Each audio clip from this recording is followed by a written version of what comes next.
Valheim, the new Norse-themed survival game from Iron Gate Studios, has absolutely blown up, selling over 4 million copies at the time of recording. In under a month from release, it already had the 5th highest peak player count in Steam history, with 502,000 players at one time. All of this incredible success isn't just sheer luck. The game is masterfully crafted, pushing the survival genre forward with some excellent twists and welcome quality of life improvements. It also has this beautiful retro PS2 era art style that makes the game feel nostalgic from the second you start playing, and the same can be said for its soundtrack. If you're like me and typically avoid playing games in early access, don't. The game is in a way better state than a lot of games at full release, with few bugs or problems to be found. If you told me the game was done, I would believe you. Its early access title mostly refers to a huge amount of content still to come over the course of the year. So with all of its success made clear, what is the real reason? Why is everyone so obsessed with it? What separates it from the rest? I'm about to give you the answers to those questions, and all of them add up to make Valheim an early access masterpiece. The game starts with your Viking warrior being dropped into Valheim by a Valkyrie, put there to prove your worth to Odin and earn your place in Valhalla. You'll start with some of the typical survival game activities, gathering resources to make tools that get you new resources that let you make new tools in that satisfying survival game loop we're all familiar with. But the tedium of that loop is where most survival games lose me. It can feel like such a chore to gather up resources to replace an item that just broke.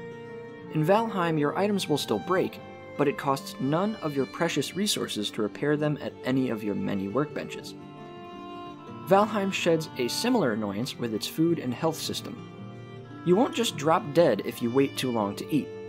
Instead, eating different foods will increase your maximum health and stamina, meaning you will want to be eating the right food anyway.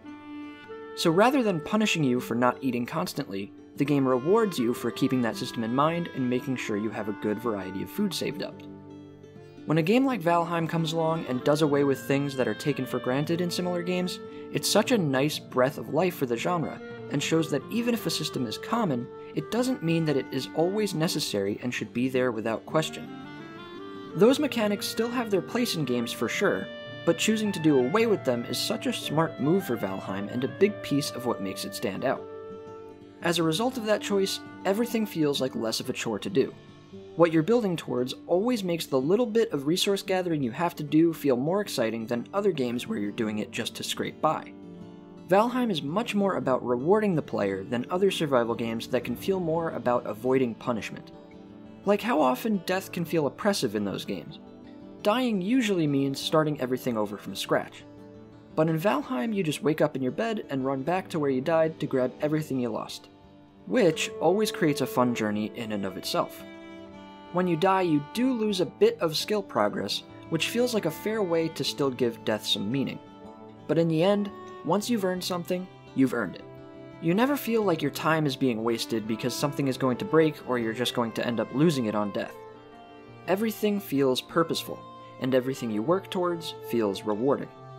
This leads me to the next most important factor of Valheim, its exploration. Not only in uncovering the game's massive map, but also in experimenting with the game's many systems.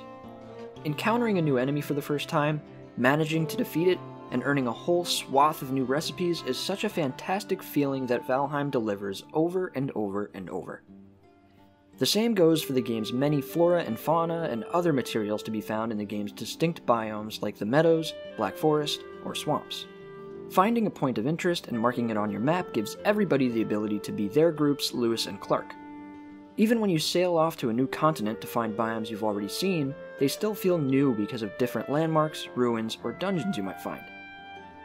But when you find that perfect spot and dig in, that's where Valheim's next big pillar of play comes in, the building. Valheim's building system seems simple at first, until you realize just how creative you can get with it. One of the first things I did in the game was build my house in the town that my friend set up. I'm not great with building things in games like these, but I think I was able to make a cozy enough place for myself. And then when we were able to build with stone, I knocked it all down and made it again with some tweaks and new personal touches. Do you see the signs? I hate made it! Oh, he's trying to hit me with the mace. As you play and get more comfortable with the system, you'll be making your own awesome personal constructions in no time, whether they're built for function and strategy, or pure cozy Viking vibes. Once you've built up your home base, you're going to need to learn the game's combat to defend it, and then set out on the game's main quest. Most survival games make the combat tense by giving you very few options to actually face off with threats. In Valheim, that's not at all the case. In all aspects, and especially its combat, Valheim adds just enough depth for players who want more complexity, but not so much to make it intimidating for anyone to jump in and enjoy. You'll have access to a dodge roll to get out of harm's way in the nick of time, and a timing-based parry to knock foes back and open them up for big damage. Even with these tools available, there's nothing wrong with standing back and fighting your enemies at range, or simply hacking away with whatever weapon you like. Improving these pillars of Valheim's gameplay will help you achieve the game's ultimate goal, finding and defeating its 5 bosses. Each of the 3 bosses I've seen so far have been drastically different, a ton of fun, and hugely satisfying moments to work towards. Almost everything I've mentioned applies to the game whether played alone or with others, but it has to be said just how much fun this game is to play with friends. It might be my favorite group co-op game I've ever played. Valheim allows for up to 10 people on a server at a time, and while I haven't played with that many, I would absolutely recommend finding a few people to join you on your journey through the game. Sharing what we figured out or built up while one of us was offline was a lot of fun.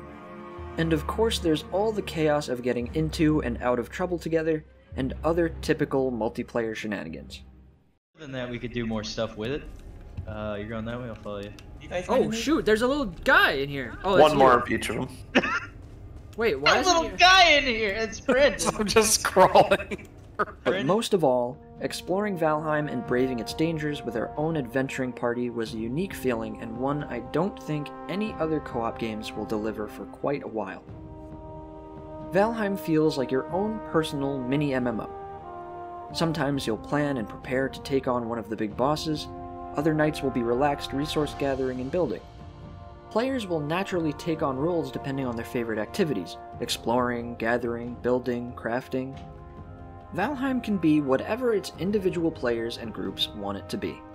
You could even turn on PvP and set off into the corners of the world to build your own settlements and fight your friends if that's what you wanted to do. Valheim is certainly something special, and its unbelievable success is proof of that.